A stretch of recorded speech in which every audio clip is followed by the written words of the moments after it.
बीज प्रक्रिया करण्याचे अनेक प्रकार आहेत। त्यासोबतच त्यामध्ये कीटकनाशकं, बुरशीनाशकं, काही लोक अजून बरेचशी काही गोष्टी वापरतात। परंतु ह्यामध्ये जर आपण स्पेशली लेग्युमिनस क्रॉप म्हणजेच तुमची द्विदल वर्गीय पिकं किंवा तेलबिया ह्याची जर लागवड करणार असाल तर याच्यामध्ये अजून एक बीज प्रक्रियेचा औषध किंवा अजून एक बीज प्रक्रियेचं गुपित असं लपलेलं आहे। जर ते तुम्ही केलं तर तुमच्या त्या पिकांमध्ये उत्पन्नाचा रेशो हा अतिशय चांगल्या पद्धतीने वाढला जातो। शिवाय तुमचा या सुरुवातीच्या अवस्थेमध्ये वापरल्या जाणाऱ्या खतांचा आणि टॉनिकचा खर्च हा आपल्याला कमी करता येतो। काय आहे ते चला तर या व्हिडिओच्या माध्यमातून बघूया। द्विदल वर्गीय पिकांमध्ये त्याच्या मुळांवर येणाऱ्या ज्या गाठी असतात त्या गाठी रायझोबियमच्या असतात। रायझोबियमचं काम काय आहे तर हवेतलं नत्र हे जमिनीमध्ये स्थिरीकरण करणं आणि पिकाला ते उपलब्ध करून देणं।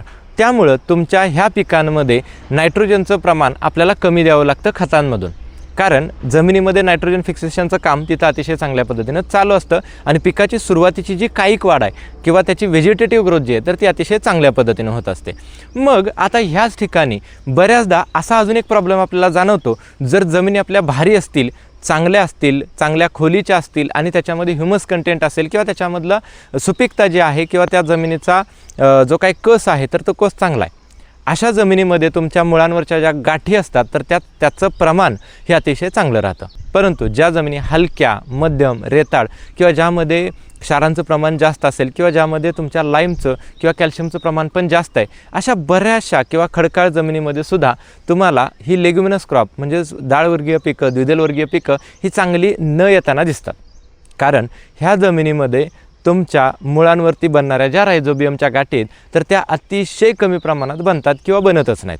हा त्याच्यामध्ये येणारा मुख्य प्रॉब्लेम आहे। त्यामुळं जर तुम्ही सोयाबीनची लागवड हलक्या जमिनीमध्ये, खडकाळ जमिनीमध्ये, उथळ जमिनीमध्ये जर करणार आहात तर अशा जमिनीमध्ये लागवड करण्याच्या आधी सोयाबीनला अमोनियम मॉलिब्डेनम ह्याची सीड ट्रीटमेंट करणं गरजेचं आहे। मग हा अमोनियम मॉलिब्डेनम काय करतो तर हा अमोनियम मॉलिब्डेनम तुमच्या त्या पिकाच्या मुळांवरती रायझोबियमच्या गाठी वाढवण्याचं काम करतो।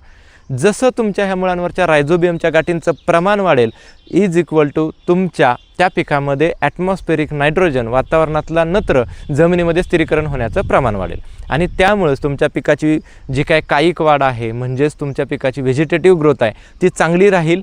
त्यासोबत पिकावर काळोखी राहील।